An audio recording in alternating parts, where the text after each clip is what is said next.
Hello everyone, this is VoiceOvaGuy, and today I will be reading Ickbarr Bigelsteine, written by Stephen D. Harris. I hope you enjoy. When I was a small child, I was terrified of the dark. I still am, but back when I was around 6 years old, I couldn't go a full night without crying out for one of my parents to search beneath my bed, or in my closet, or whatever monster I thought was waiting to eat me. Even with a nightlight, I would still see dark shapes moving around the corners of the room, or strange faces looking in on me from my bedroom window. My parents would do their best to console me, telling me that it was just a bad dream or a trick of the light, but in my young mind I was positive that the second I fell asleep, the bad things would get me.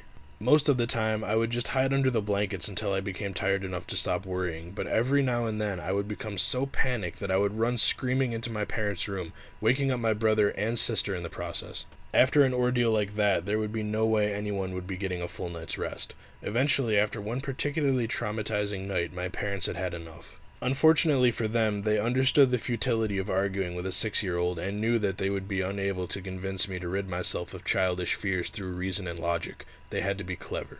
It was my mother's idea to stitch together my little bedtime friend. She collected a large assortment of random pieces of fabric in her sewing machine and created what I would later refer to as Mr. Ickbarr Bigelsteine, or Ick for short.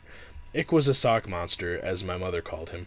He was made to keep me safe while I slept at night by scaring away all the other monsters. He was pretty damn creepy, I had to admit. Honestly, looking back on it all now, I'm still impressed that my mom could think of something so strange and disturbing looking. Ickbarr had the stitched-together look of a Frankenstein gremlin, with big white button eyes and floppy cat ears. His little arms and legs were made from a pair of my sister's black and white striped socks, and the half of his face that was green was made from one of my brother's tall football socks. His head could have been described as bulbous, and for his mouth my mom attached a piece of white fabric and sewed in a zigzag pattern to shape a wide grin of sharp teeth. I loved him at once. From then on, Ick never left my side, so long as it was after dusk, of course. Ick didn't like the sun, and would get upset if I tried to take him to school with me. But that was okay, I only needed him at night to keep away the boogeymen, which was what he was good at. So every night at bedtime, Ick would tell me where the monsters were hiding, and I would place him near the section of my room closest to the spookiness. If there was something in the closet, Ick would block the door.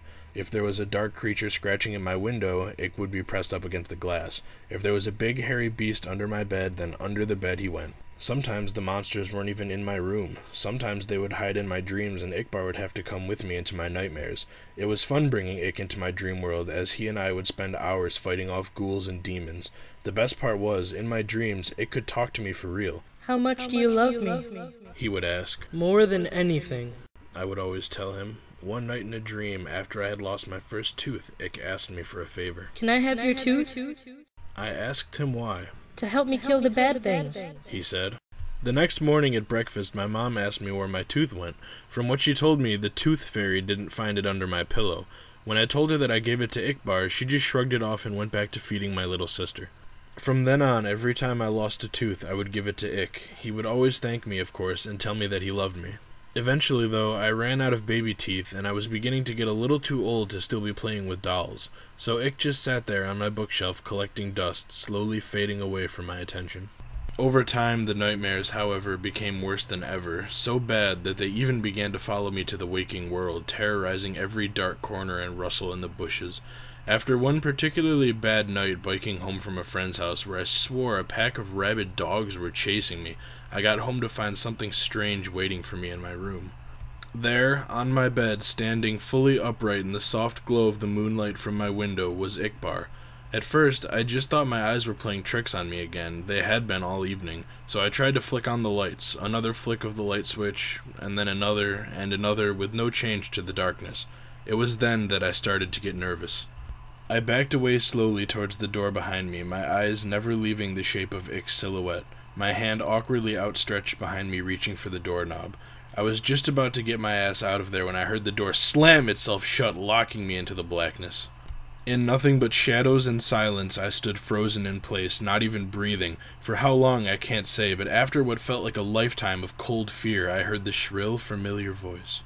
"You stopped feeding me, so why should I protect you?" Protect me from what? "Let me show you." I blinked once and everything changed. I wasn't in my bedroom anymore. I was somewhere else. It wasn't hell, but the comparison wasn't far off. It was some sort of forest, a horrible, nightmarish place where partial embryonic abortions hung from the canopy and the ground swarmed with carnivorous insects. A thick fog wafted through the air, and with it the stench of rotting meat, while chartreuse lightning flashed across the night sky. In the distance, I could hear the agonizing screams of something not quite human. My head throbbed like it was about to explode, the pain forcing out a river of tears. In my mind, I heard his voice again. This is what your reality would become without me. I felt earth-shaking footsteps approaching fast. I'm the only one who can stop it. It was behind me now, huge and angry, hot breath across my back. Bring me what I need. And I will. I woke up before I could turn around. The following day, I raided my parents' closet for my brother's baby teeth, giving them all to Ickbarr. Almost immediately, the night terrors ceased, and I was more or less able to go on about my life as normal. From time to time, I would have to sneak into my little sister's room and snatch what was meant for the tooth fairy, or strangle one of the neighborhood cats and pry out its sharp little incisors. Anything to ward off the visions, anything from a shark tooth necklace to a cavity-ridden bicuspid. I also began to notice that Ick would move about my room whenever I left for any length of time, rearranging my stuff and hanging additional curtains. He was even beginning to look more lifelike somehow. In the right light, his teeth would glisten, and he was warm to the touch. As much as he creeped me out, I couldn't work up the courage to just destroy him, knowing perfectly well where that would leave me. So I went on collecting teeth for Ick throughout all of high school and college. The older I got, the more things I would learn to fear, the more teeth Ick would need to keep me safe. I'm 22 years old now, with a decent job, my own apartment, and a set of dentures. It's been almost a month since Ick's last meal, and the horrors are starting to crowd around me once more. I took a detour through a parking garage after work tonight, found a man fumbling with his car keys. His teeth were stained yellow from a lifetime of cigarettes and coffee. Even still, I had to use a hammer to get out the molars. When I got back to my apartment, he was waiting for me, on the ceiling, in the corner, 2 white eyes and mouth full of razors. How much do you love me? He asks. More than anything. I reply, taking off my coat. More than anything in the world.